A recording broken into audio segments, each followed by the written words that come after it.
Bien, salut tout le monde! Bon dimanche! Deuxième dimanche de septembre, c'est génial!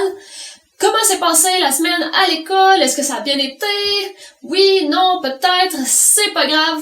C'est la fin de semaine, il n'y a pas d'école, et on est heureux. Donc ce matin, j'ai une petite vidéo à vous faire écouter en partant. On va la regarder et après ça, je vais revenir.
Wow! J'espère que vous l'avez trouvé drôle parce que moi, honnêtement, je trouve cette vidéo-là tellement drôle. Tu sais, c'est le genre de choses que je suis sûre que tout de suite après avoir fait l'action, c'est suivi par un regret instantané de se dire « Ah non, qu'est-ce que j'ai décidé de faire là?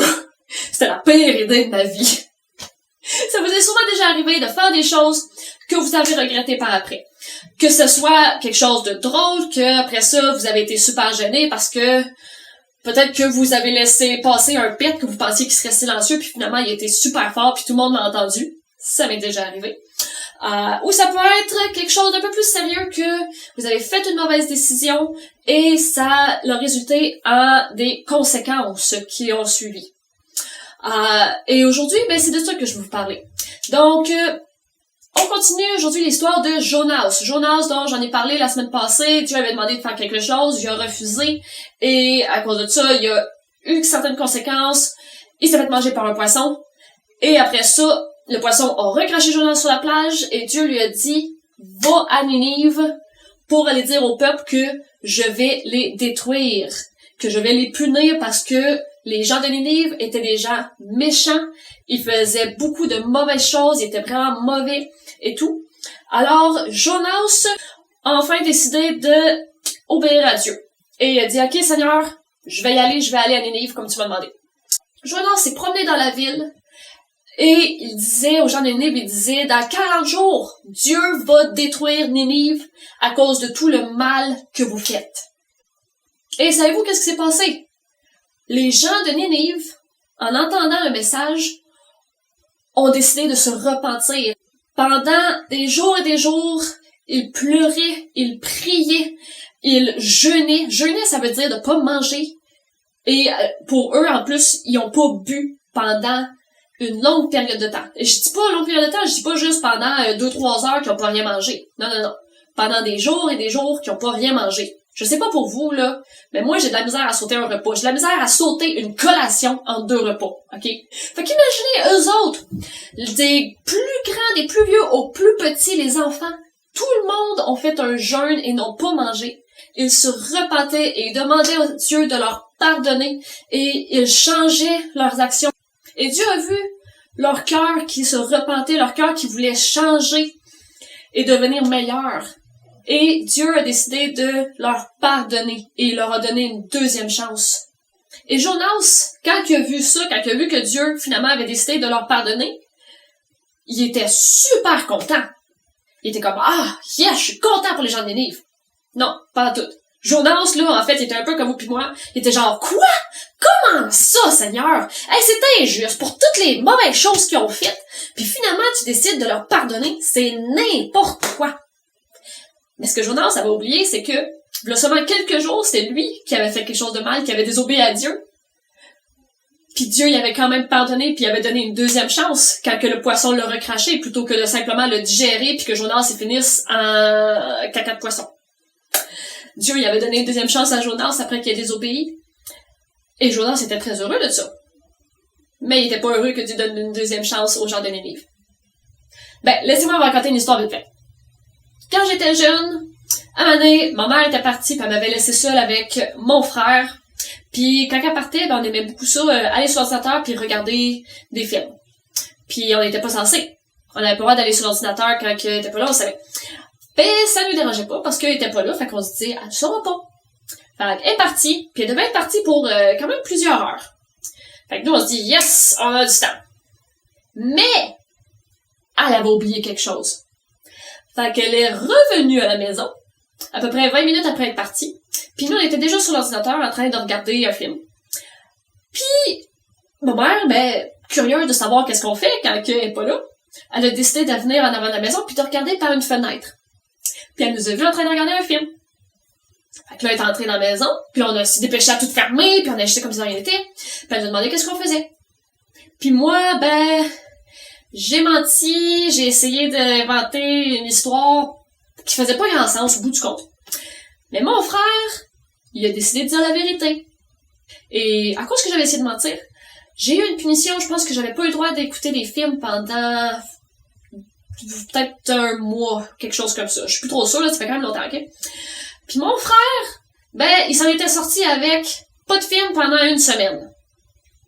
J'étais-tu pas contente selon vous? J'étais comme c'est n'importe quoi. On a fait la même chose tous les deux. Toutes les deux, on a désobéi. Pourquoi que lui, il a juste une semaine, puis moi j'ai un mois, c'est injuste. Puis j'étais pas contente que mon frère ait eu une moins grosse punition que moi. Mais la différence là-dedans, là, c'est que mon frère, il a dit la vérité. Puis il s'est excusé. Tandis que moi, j'ai menti. Et j'étais pas vraiment désolée de l'avoir fait. En fait, là, ce qui vient faire une différence, c'est notre cœur.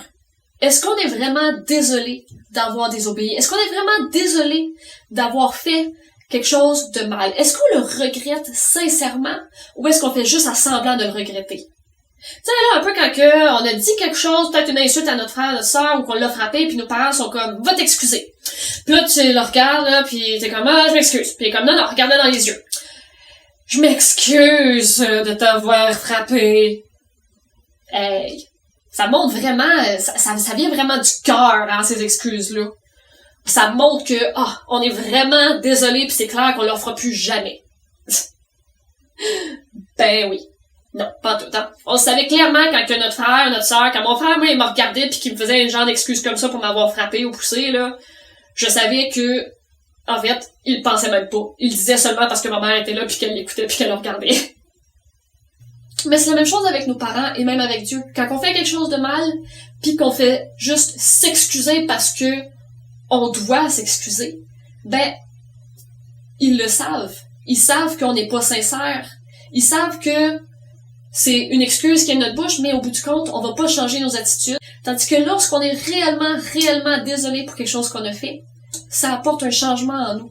Ça apporte un changement d'attitude, un changement de cœur, un changement de pensée. Puis qu'on va réellement travailler puis essayer de faire mieux la prochaine fois. Donc sur ce, on va prier vite fait. Seigneur, je te remercie pour ton amour. Je te remercie que tu es toujours prêt à nous pardonner, à nous donner une deuxième chance lorsqu'on fait des erreurs. Je te prie, Seigneur, que tu puisses nous aider à devenir meilleurs, que tu puisses changer notre cœur pour que nous puissions devenir plus comme toi, à ton image, Seigneur. Et je te remercie, Seigneur, pour toute chose. Je te prie pour cette semaine, que tu puisses la bénir, que tout aille bien à l'école et à la maison, Seigneur Dieu, et peu importe là où nous serons et dans tout ce que nous ferons. Et tout le monde dit Amen! Alright, eh bien, je vous souhaite une belle semaine et revenez dimanche prochain pour une autre capsule vidéo. Bye!